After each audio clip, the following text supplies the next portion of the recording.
All right, so um, let's dive into something that really took the world by storm a couple years back. Squid Game. I mean, you've probably seen the memes, right? Maybe even rocked a green tracksuit for Halloween last year. Yeah, definitely. But, beyond just the viral moments, this show, it really seemed to hit a nerve. And we're going to explore that. Like, what was it about this show that got everyone talking? Go a little deeper than just the surface, And we've got some really great sources to help us unpack all this, articles analyzing the show's themes and think pieces on its cultural impact, even some interviews with the director himself. Oh, wow. So, yeah, get ready because we're going deep into the dark side of Squid Game, the stuff that makes us think about society, about ourselves, maybe even about what we would do in those desperate situations. Yeah, I think that's what really drew me to the show. Like, it Yeah. just makes you question everything. It really does.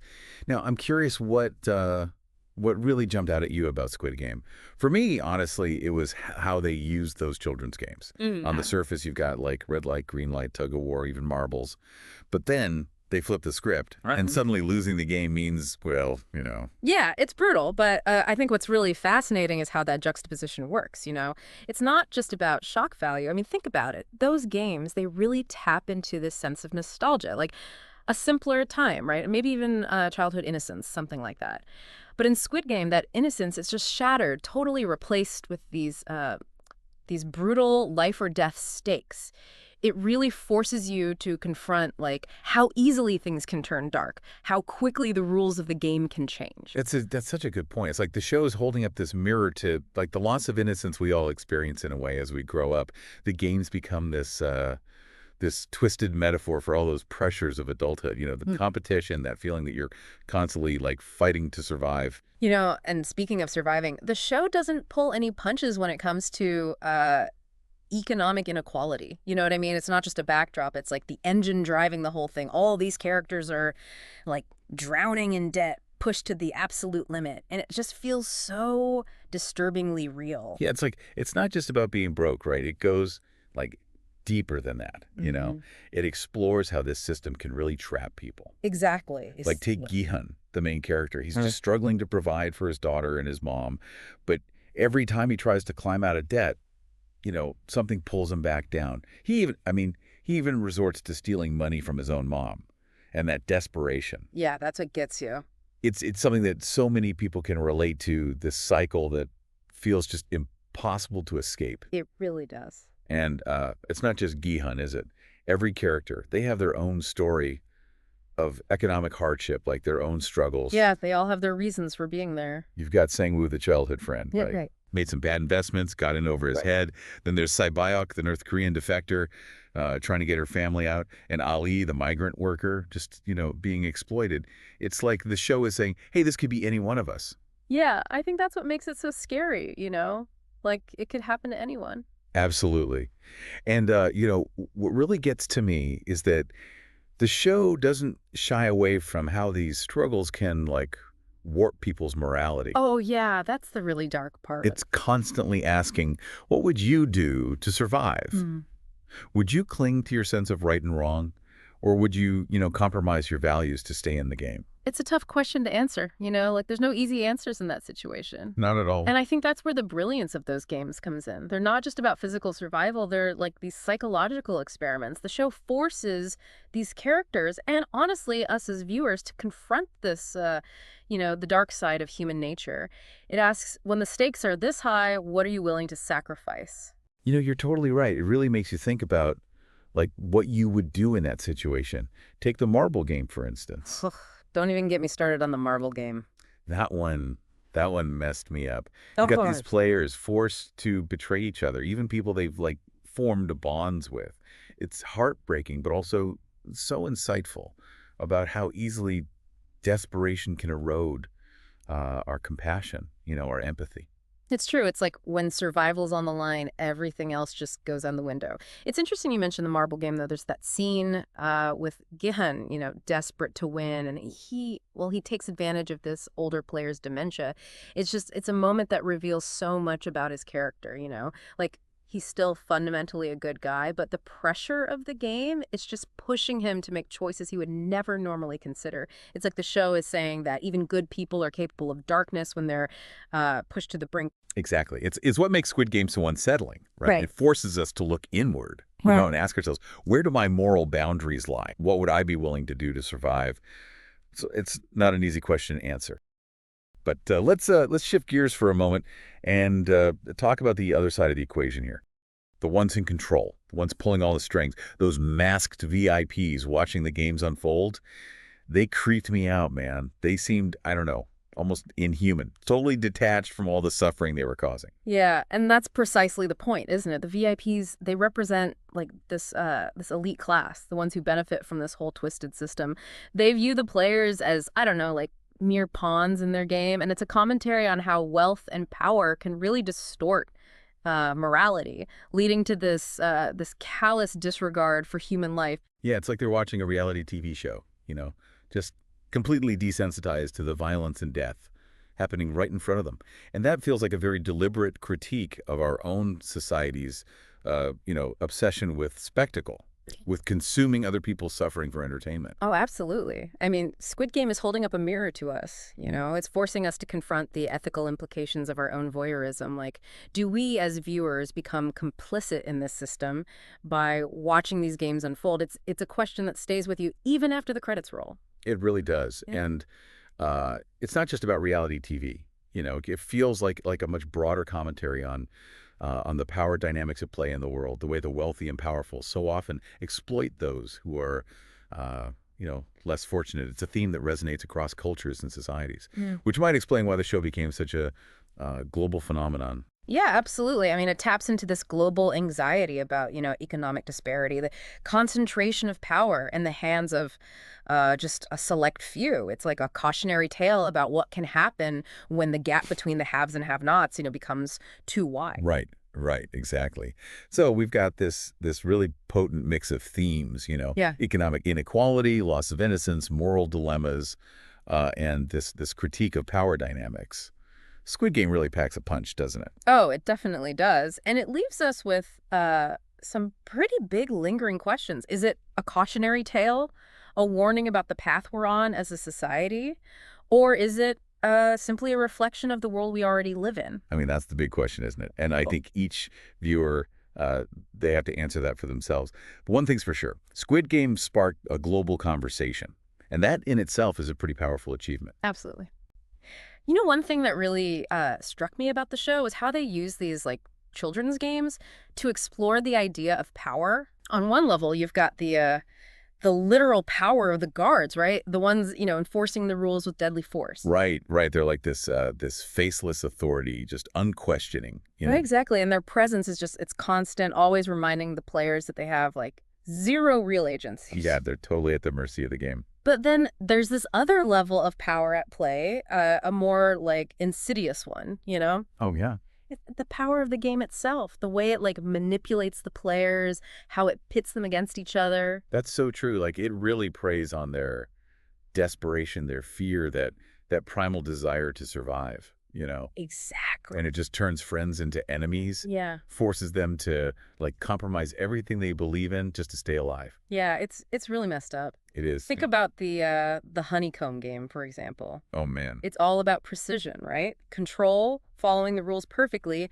But even then, luck plays a huge role. Oh, for sure. Some players get those easy shays, others get the ridiculously complex ones, and it's just a reminder that even within this tightly controlled system, chance and circumstance can still determine your fate. It's like the game itself is this metaphor for like the arbitrary nature of life, right? How sometimes, no matter how hard you try, you can't catch a break. Exactly. And that ties back to the show's critique of economic inequality, right? Absolutely. The players, they're trapped in this system where the odds are stacked against them from the start, where success or failure often comes down to factors outside of their control. It's like they never really had a chance. Nope, not really. But it's interesting, though, because even within this system of like total oppression, there are still these moments of resistance. Oh, yeah, for sure. Characters like Gilhan and Sabiok, they find ways to like subvert the rules to push back against those dehumanizing So forces. kind of claw back a little bit of their agency. Exactly. And those moments, they're what give us hope, you know? They remind us that even in the darkest times, the human spirit can like endure, it can find a way. Through that flicker of defiance, right? Yeah, and that even when the odds are stacked against us, we can still find ways to, connect with each other, to show compassion, to fight for what we believe in. Yeah. Yeah, I like that. I'm also I'm curious about the front man, his role in all of Oh this. yeah, the front man. He's this enigmatic figure, the one overseeing the games, but his motivations are always shrouded in mystery. He's a fascinating character, isn't he? He's both a perpetrator and a victim of the system, you know what I mean? Yeah. He enforces those rules with like ruthless efficiency, but there's this sense that he's trapped too, like he's lost something of himself in the process. Yeah, there's that underlying sadness to him almost. Exactly. And then we learn later on that he's a former winner of the games, which just it adds this whole other layer of complexity to it. Oh, for sure. It suggests that the system is designed to perpetuate itself, to create new oppressors from the ranks of the oppressed. It's pretty chilling when you think about it like that. Yeah, it's a scary thought. Like the ultimate goal of the game isn't just to eliminate players, it's to break them, to strip them of their humanity and mold them into something that just, serves the system's needs. Right, to make them complicit in their own oppression. Exactly. And that, brings us back to that critique of power dynamics that we were talking about earlier. Yeah.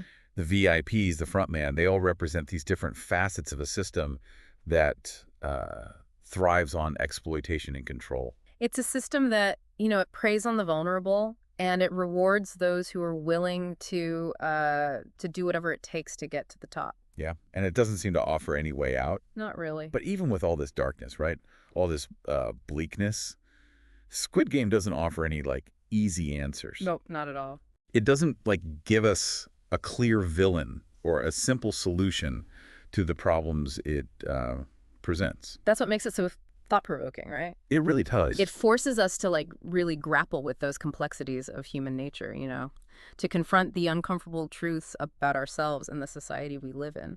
It's not a comfortable watch, that's for sure. Definitely not. It also makes me think about the show's global impact, Yeah. Why did this story set in Korea with its, very specific cultural context resonate with audiences all over the world? I think it speaks to the universality of the themes that it explores, Okay. Economic inequality, that basic struggle for survival, the allure of, wealth and power, the tension between individual ambition and the collective good. These are issues that they transcend cultural boundaries, you know what I mean? Yeah. They're human issues at their core. Right. And the show's, visual style, it's so striking with the imagery and the bold use of color. It's so memorable, so instantly recognizable. It's no wonder it became a cultural phenomenon. Yeah, the visuals definitely play a role, I think. Oh, for sure. But what really drew people in, I think, was the emotional core of the story, The characters, despite all their flaws and those often desperate choices they have to make, they're deeply human. And we as viewers, we connect with their struggles, their hopes, their fears, all of it. It's even though the show is incredibly violent and bleak at times, there's this flicker of hope that runs through it all. Yeah, it's the belief in the possibility of human connection, even in the face of overwhelming darkness. That's what I find so compelling about it, Yeah. It doesn't shy away from the brutality of the world, but it also reminds us that even in the most dire circumstances, there's still potential for, for kindness, for compassion, for resistance, all of it. Right. It doesn't let us forget our humanity, even when it's showing us the worst of it. Exactly. One of the things I keep coming back to is how Squid Game uses these, seemingly simple children's games to explore these really complex, often philosophical themes. It's such a clever way to engage with these ideas without being, preachy or didactic. Yeah, it's really masterful storytelling. It is. It's the power of art, isn't it? It can sneak up on us, challenge our assumptions, and make us think about the world in totally new ways. You're right. And Squid Game does that. It really does that. It really does. And speaking of mastering something, I think it's interesting to consider the creator's journey, Yeah. Hwang Dong-hyuk. and how he struggled for years to get this show made. He had this vision, this story he wanted to tell, but it was considered too dark, too violent, too unconventional for a lot of studios. Yeah, I read about that. It's pretty amazing that he, never gave up on it. It really is. And it's a testament to his, perseverance, to his belief in the power of the story. It's a reminder that sometimes the most impactful art comes from those who are willing to challenge conventions, to push boundaries, to tell the stories that need to be told, even when it's, difficult. Yeah, it's a valuable lesson for anyone working in a creative field. Don't be afraid to take risks, to trust your instincts, and to keep pushing for your vision, even when you face rejection. Because you never know, your story might just be the one that captures the world's imagination. Exactly. So we've talked about economic inequality, power dynamics, the loss of innocence, the dark side of human nature. But there's one more thing I want to touch on. Okay. The idea of hope. Does Squid Game ultimately offer us any hope? That's a great question, and I think the answer is it's complicated. On the surface, the show is incredibly bleak, right? Yeah. It paints this picture of a world where people are driven to desperate measures, where compassion is often sacrificed for self-preservation. Right. And the ending, without giving too much away, it's pretty ambiguous. It leaves us with more questions than answers. Yeah, it definitely does, but I think there's this subtle undercurrent of hope that runs through the entire series. Okay. It's in those small acts of kindness between the players, the moments of solidarity and resistance, the refusal to completely give in to those dehumanizing forces at play. Yeah, I see that, and I think that's what makes Squid Game such a powerful and enduring piece of art. Right. Absolutely. It forces us to confront the darkness, but it also reminds us that even in the darkest times, the human spirit can find a way to shine through. That's a great way to put it. Okay, so we've really gone deep with Squid Game. The themes, the characters, the impact it's had on everyone.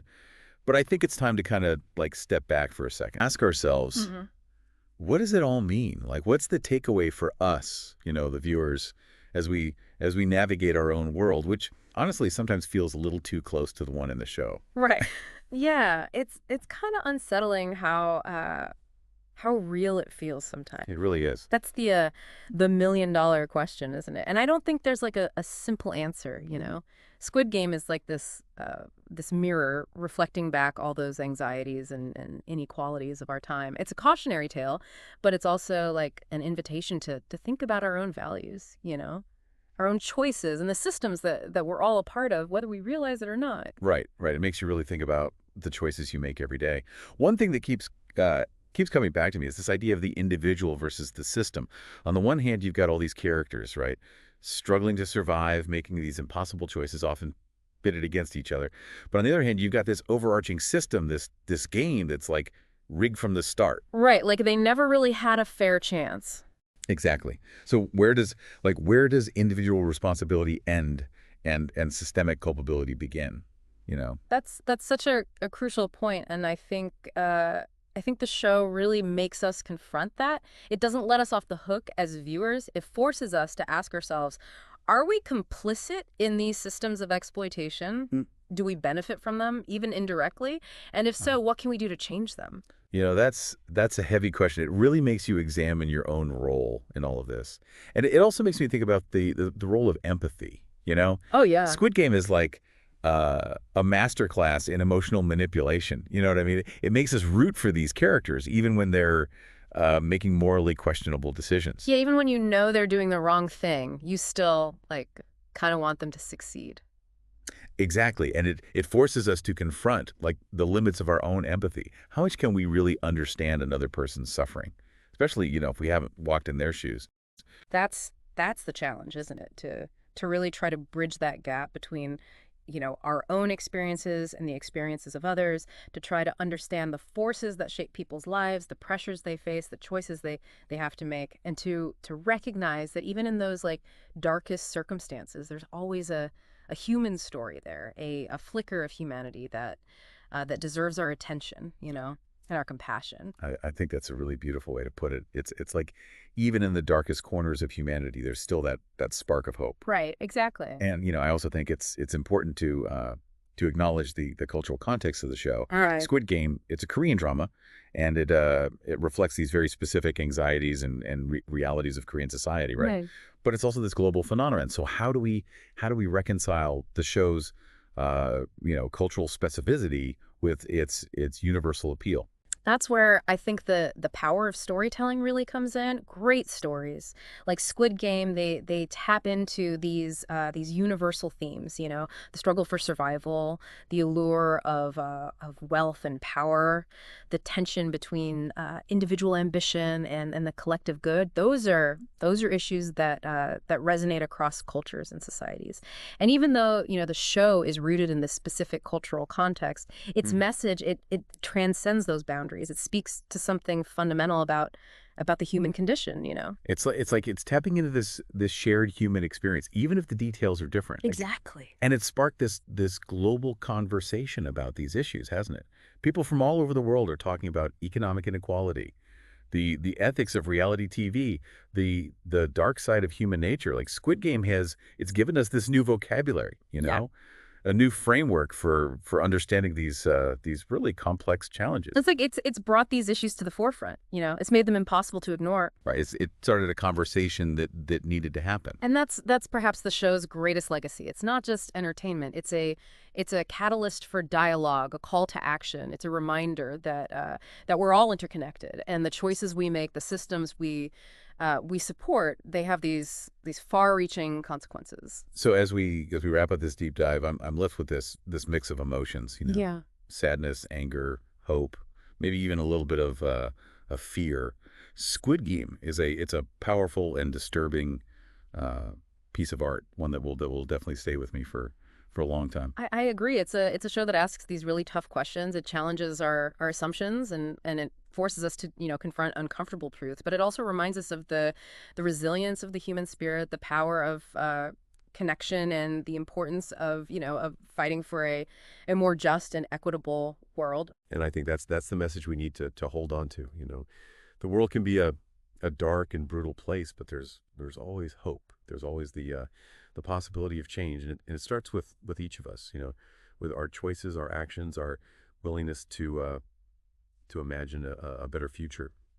So that's it for our deep dive into Squid Game. We explore the dark side, the thought-provoking themes, and those lingering questions. Now it's your turn to grapple with them. What resonated with you most? What challenged your thinking?